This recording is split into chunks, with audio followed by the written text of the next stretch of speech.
Hey everyone, it's Jay here. Just traveling back from Bathurst in New South Wales, Australia.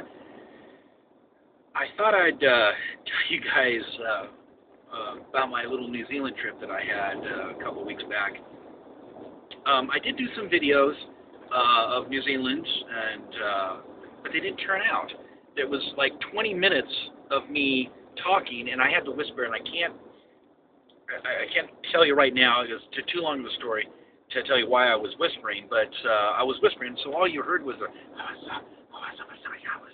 So you see all you do is 20 minutes of my face and totally incomprehensible words. So none of the real videos ever turned out really well. All right, so what? Shit happens. I thought I'd relay what happened to me as I was trying to leave New Zealand. Um, I was down in the southern part of the North Island, and I really had to get to the airport as fast as I can. I was planning on leaving the day before, but where I was staying, they said, no, we're gonna have a barbecue and some beer and stuff. Why don't we go ahead and have a little party and stuff? Well, the barbecue did turn into a party, and the party turned into more drinking, and finally ended up like 3 o'clock in the morning. Everyone passed out on the ground. So I had to get up at 6 in the morning, so I had like 3 hours sleep. Didn't feel too good, hungover. Taking this little bitty car that had like the smallest motor in the world, driving as fast as I can up to New Zealand, to New Zealand International Airport or Auckland International Airport. Oh man, it's amazing that when I turned the car into the rental place, it just didn't go and fall apart, the wheels fall off or something like that, because it was just I was pushing it to its max. It wouldn't go any faster or harder than it was doing. So I pull into the rental place, right? And I pull in there, and I'm sure they're probably looking at the car, wondering why why it's overheating and the tires are, rubber's melting off of the tires. And I see the shuttle that's taking people to the airport go by, and I'm like, whoa, can you stop the shuttle, stop. And they're like, no, don't worry about it. It goes every 5 minutes, don't worry about it. I'm like, okay, all right. I waited 15 minutes and it hadn't showed up. I went back to the receptionist. I said, look, it's 15 minutes. 3 shuttles should have been by now. And they said, oh, well, it had broken down. And I said, it broke down? I need to get to the airport. I'm already late. So they grabbed some secretary in the back, poor girl, grabbed the keys, said, here, take this guy to the airport. And everyone was kind of a little nervy, on edge, because it was really, really, really hot that day, unseasonably hot. It was like up in the 40s, 40 degrees Celsius, which would be about over 100 degrees Fahrenheit, and it was humid as all get up, stifling hot, tropic type heat. Where it's like you walk outside and you like walk into a hot, wet dish rag, hit your face. Just boom. So everyone was just kind of a little miserable and sweating and everything else. So anyway, we get to the airport, drop off. Thank you very much, little lady. Appreciate it. Get to the airplane counter. Hi, I'm checking in. They're like, oh, I'm sorry, but the flight's all full. And I'm like, no, I got a ticket here. And they're like, well, we're boarding right now. I'm like, oh, I got a ticket, I got to get back. So they said, okay, you know what? We've got one seat in economy. I was like, fine, I'll take it, whatever. And then they said, okay, here, I'll call the gate and tell them that you're on your way. Great, wonderful. But there's 2 things in Australia that you have to go through before you get to the gate. One, you have to pay a departure fee. Everyone has to pay money to get out of the country.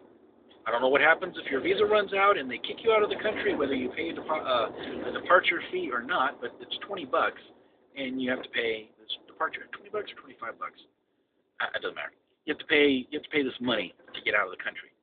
So I have to wait in line to the Bank of New Zealand. So I have to wait in line And I'm waiting, sweating to death. And there's something wrong with the airport air conditioner too. So and there's like thousands of people in there, all miserable because all the body heat from all those people, and then just the heat itself, stifling and horrible. Anyway, pay the departure fee. Now I have to go through customs, and I'm starting to get nervous because customs' main thing they want to do is make sure you're not smuggling anything out. Well, if you looked at me, I am drenched in sweat.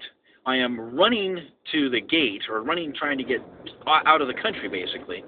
So I'm sure they would think, oh, what's this guy? This guy must be a mule or something like that. He must be smuggling heroin or something out of the country. So I start sweating even more, going, oh, no. So, and this is as I'm running to the gate. If you guys ever watched Lost, the TV series Lost, there's a big guy on there called Hurley.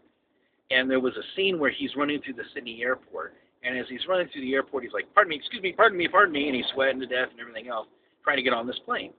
Well, that was me. If you can imagine that, that was me. I was doing the exact same thing. And contrary to popular belief, this body was not made to run. Never was, never never will be. I doubt it, really seriously. But anyway, I get to near where the customs thing, and I'm like, oh shit, there's no way they're gonna detain me for questioning. I'm gonna miss my plane. So I said, oh, wait a minute. There's one thing that I always do, and that is I always carry an extra set of clothes in my carry-on bag, an extra T-shirt, an extra pair of pants, an extra socks, all that good stuff.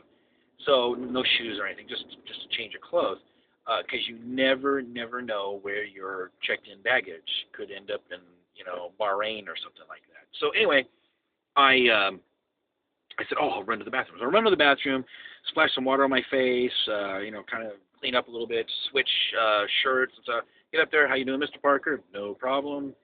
Boom, stamp my visa or my passport. Go running to the gate now. Now I'm running to the gate. Excuse me, pardon me, excuse me, coming through, excuse me. They're calling my name over the intercom. Mr. Parker, your flight is about to leave. Please, Mr. Parker, if you're anywhere in the terminal, please approach the gate now. So I'm like, oh, shit. So I'm running. I'm like, I'm here. So they check me in.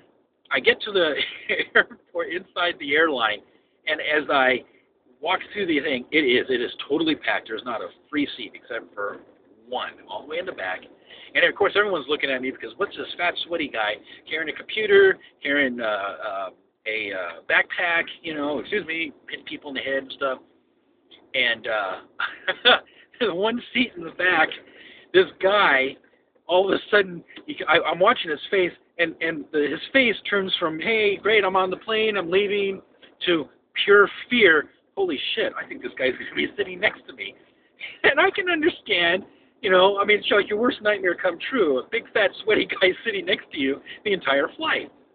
And as I get closer, the fear's just, and his face, understand, but it was so priceless, absolutely priceless, is the expression on this guy's face.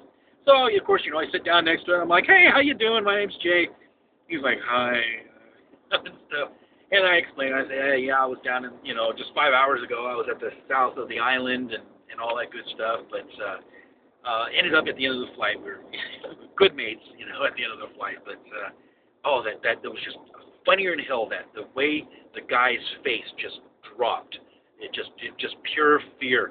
Holy shit, that guy's going to be sitting next to me. So, anyway, that was my little New Zealand story. So, hey, you guys have a good day. I'll see if I can leave another story of Jay's adventures. Okay, bye.